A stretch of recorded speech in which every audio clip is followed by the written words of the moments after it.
Financial independence पाने की अपनी जर्नी शुरू करने के लिए तुमको पहले अपनी फाइनेंशियल लिटरेसी में सुधार करना होगा और उसके लिए बेसिक मनी स्किल्स में महारत हासिल करने की आवश्यकता है। पता नहीं क्यों बहुत से लोग ये मानते हैं कि वो पैसे खर्च करते हैं तो मतलब वो उसे मैनेज करना जानते हैं, जबकि ऐसा बिल्कुल भी नहीं है। पैसों को मैनेज करना एक कला है। इसलिए आज हम यहाँ 5 बेसिक मनी स्किल्स बताने वाले हैं जो तुमको पता होनी ही चाहिए। असल में ये इतनी इंपॉर्टेंट है कि सभी लोगों को इन्हें जानना चाहिए। Number 1, assets versus liabilities. अगर तुमने rich dad poor dad book पढ़ी है तो ऑथर जो सबसे इंपॉर्टेंट आइडिया अपने रीडर्स तक पहुंचाने की कोशिश कर रहे हैं वो है एसेट्स और लायबिलिटीज के बीच का अंतर।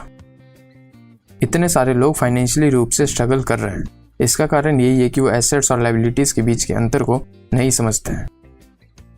एक एसेट वो है जो तुम्हारे जेब में पैसे डालती है, जबकि एक लायबिलिटी वो है जो तुम्हारे जेब से पैसे निकालती है। कॉन्सेप्ट बहुत सिंपल दिख रहा है ना, लेकिन फिर भी ज़्यादातर लोग इसे गलत समझते हैं। लोग घर और कार खरीदते हैं और सोचते हैं कि वो एसेट जमा कर रहे हैं, जबकि असल में ऐसा नहीं है। जब तुम एक घर खरीदते हो तो तुमको टैक्स, यूटिलिटीज़, इंश्योरेंस और भी कई चीज़ों का भुगतान करना पड़ता है। ये तुम्हारे जेब से लगातार पैसे निकालती है, जिसका मतलब है कि ये लायबिलिटी है। तुम्हारी कार भी एक लायबिलिटी है। तुम्हें फ्यूल खरीदना होगा, इंश्योरेंस को भरना होगा, मेंटेनेंस सब में पैसे लगाने होंगे। हालांकि अगर तुम उस कार को रेंट पर दे देते हो और इसमें जितना पैसा लगता है अगर उससे ज़्यादा कार से पैसे बना लेते हो तो ये एक एसेट में बदल जाएगा। यही सेम बात एक घर पर भी लागू होती है। अगर तुम इसे रेंट पर लगा देते हो और सभी खर्चों को हटाकर इनकम प्रोड्यूस कर पाते हो तब ये एक एसेट है। अंतर यही है कि अमीर लोग एसेट्स खरीदते हैं, गरीब लायबिलिटीज़ खरीदते हैं और मिडिल क्लास उन लायबिलिटीज़ को खरीदते हैं जिन्हें वे एसेट मानते हैं। Number 2, taxes. टैक्सेस सबसे कॉम्प्लिकेटेड चीज़ों में से एक हैं और ये कोई अपने आप ऐसे नहीं बने। ये कॉम्प्लिकेटेड होने के लिए ही बनाए गए हैं ताकि एवरेज लोग इसे ना समझ सकें। टैक्स कोड अमीरों ने खुद को ही अमीर रखने के लिए लिखा है। कागज़ पर ऐसा लगता है कि अमीर लोगों पर टैक्स रेट ज़्यादा है, लेकिन असल में अमीर लोग बहुत कम टैक्स भरते हैं या कुछ मामलों में तो ना के बराबर। देखो, पिछले साल इंडिया में करीब 25.17% कॉर्पोरेट टैक्स था, लेकिन किसी ने भी असल में इतना भुगतान नहीं किया होगा, बल्कि कभी कभी तो वो कुछ भी टैक्स नहीं भरते। देखो, मैं समझाता हूँ कैसे। जब तुम टैक्स का भुगतान करते हो तो तुम अपनी इनकम का फिक्स परसेंटेज पे करते हो और फिर उसके बाद अपने बचे हुए पैसों को खर्च करते हो। लेकिन जब कोई कंपनी टैक्स पे करती है तो वो पहले अपने खर्च घटाती है और फिर बचे हुए पैसों पर, मतलब अपनी सिर्फ नेट इनकम पर टैक्स पे करती है। जिसका मतलब ये है कि एक कंपनी जितना चाहे उतना खर्च कर सकती है या कितना भी एक्सपेंसेस को बढ़ाकर दिखा सकती है, जिससे नेट इनकम कम हो जाती है और अल्टीमेटली टैक्स कम पे करना होता है। एक अमीर आदमी खुद के खर्चों को भी कंपनी के फंड में डाल देता है और अपने एक्सपेंसेस को बिजनेस एक्सपेंसेस बना के कम टैक्स दे पाता है। और तो और बहुत से अमीर लोग अपनी लग्जरियस लाइफ को पे करने के लिए और साथ ही टैक्सेस से बचने के लिए अपनी कंपनीज को घाटे में चलाते हैं, क्योंकि ऐसा है ना, तुम अपने लॉसेस को फ्यूचर ईयर्स में फॉरवर्ड कर सकते हो। इसलिए अगर तुम प्रॉफिट कमाते हो तब भी तुम पिछले साल के लॉसेस को उसमें से घटा सकते हो और टैक्सेस से बच सकते हो। देखा, कॉरपोरेशंस बहुत फायदेमंद होते हैं टैक्सेस के मामले में।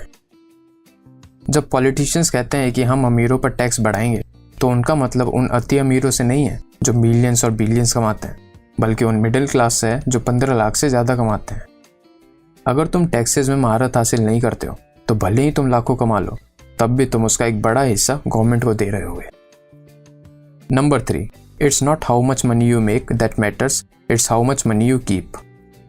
मान लो कि तुम इंडिया में एक बड़े लॉयर हो और तुम 50 लाख रुपए हर साल कमाते हो, पर तुम उसमें से सिर्फ 37 लाख ही घर पर ले जा पाते हो। करीब 13 लाख तो बस इनकम टैक्स खा जाता है और मैंने तो अभी दूसरे टैक्सेस गिने भी नहीं है। और अगर तुम्हारे पास एक मॉर्गेज और कार लोन भी है तब तो शायद ही तुम अपनी ज़रूरतों को पूरा कर पाओगे।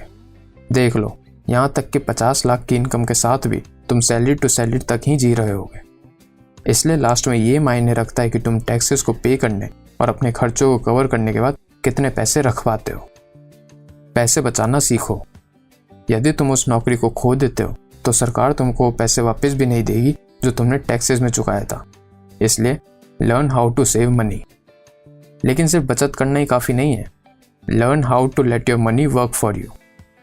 अपने बैंक में बहुत सारा पैसा होना भी काफ़ी हद तक बेकार है। क्योंकि पैसा एक रिसोर्स है और रिसोर्सेज यूज़ करने के लिए बने हैं। और तो और इन्फ्लेशन के कारण उसकी वैल्यू भी बैंक में पड़े पड़े घटते रहेगी। इसलिए अपने पैसों को काम पर लगाएं। जॉब से बाहर निकलने के लिए तुम्हें अपने कम से कम उतने पैसों को तो काम पर लगाना होगा ताकि तुम्हें एक और दिन भी काम ना करना पड़े। बात सोफे पर लेटने और कुछ भी ना करने की नहीं है, बल्कि जो कुछ भी करने में तुम्हें मज़ा आता है उसे करने की फ्रीडम मिलने की है। तो तुम कितना भी बचा लो, तुम्हारे पैसे कभी ना कभी ख़त्म हो ही जाएंगे। इसलिए तुमको एसेट्स खरीदकर अपने पैसों को अपने लिए काम करने देना चाहिए। याद रखें, जब हमने एसेट्स वर्सेस लायबिलिटीज़ के बारे में बात की थी, एक एसेट रेंटल इनकम से लेकर गवर्नमेंट बॉन्ड तक कुछ भी हो सकता है। कुछ महीनों में इन्वेस्ट करना आसान और सीधा है, हालांकि असल में करने में ये जितना लगता है उससे थोड़ा ज़्यादा कॉम्प्लिकेटेड है। स्टॉक्स हमेशा ऊपर नहीं जाते हैं, हर घर में आसानी से रेंटल्स नहीं मिल जाते हैं, और गवर्नमेंट बॉन्ड्स कभी कभी इन्फ्लेशन रेट से भी कम इंटरेस्ट देते हैं। इसलिए हाई रिटर्न पाने के लिए इन्वेस्ट करना सीखना अपने आप में एक कला है। Number 5, keep your credit score high. तुमने शायद ये सुना ही होगा कि पैसे कमाने के लिए तुमको पैसों की ज़रूरत होती है, और ये सच है भी। 1000 रुपये पर एक साल में 5% का रिटर्न सिर्फ 50 रुपये है, एक जूते खरीदने लायक भी नहीं। लेकिन 100 करोड़ पर एक साल में 5% का रिटर्न 5 करोड़ है, जो तुमको किसी भी जगह राजा की तरह जीने के लिए काफ़ी है। डेब्ट एक इम्पॉर्टेंट फाइनेंशियल टूल है। जिसने इसमें महारत हासिल कर ली है उसने कुछ ना होते हुए भी काफ़ी वेल्थ बनाई है, और जो इसमें ख़राब है वो बैंकरप्ट हो गया है। ये तुम पर डिपेंड करता है कि तुम किस तरफ रहना चाहते हो। बिल्कुल, तुम 30 साल तक काम करके हर एक रुपये बचा सकते हो और फिर एक घर बना सकते हो, या फिर अभी ही कम इंटरेस्ट पर मॉर्गेज ले सकते हो। फाइनेंशियली रिस्पॉन्सिबल होने का पहला कदम अपने क्रेडिट स्कोर को हाई रखना है। ऐसा करने का सबसे आसान तरीका क्रेडिट कार्ड है। मुझे पता है कि क्रेडिट कार्ड के बारे में तुम्हारे नेगेटिव ओपिनियन हो सकते हैं, क्योंकि तुम्हें बहुत ज़्यादा हाई इंटरेस्ट रेट पे करना पड़ता है अगर तुम समय पर क्रेडिट कार्ड बिल नहीं भरते हो तो। ऐसा बहुत से लोगों के साथ हुआ है, लेकिन अगर तुम फाइनेंशियली रिस्पॉन्सिबल हो तो एक्स्ट्रा इंटरेस्ट रेट से बचने के लिए समय पर अपने कर्ज को पे करना इतना भी मुश्किल नहीं है। अब तुम कह सकते हो कि जब तुम डेबिट कार्ड का यूज़ कर सकते हो तो क्रेडिट कार्ड का यूज़ क्यों करें?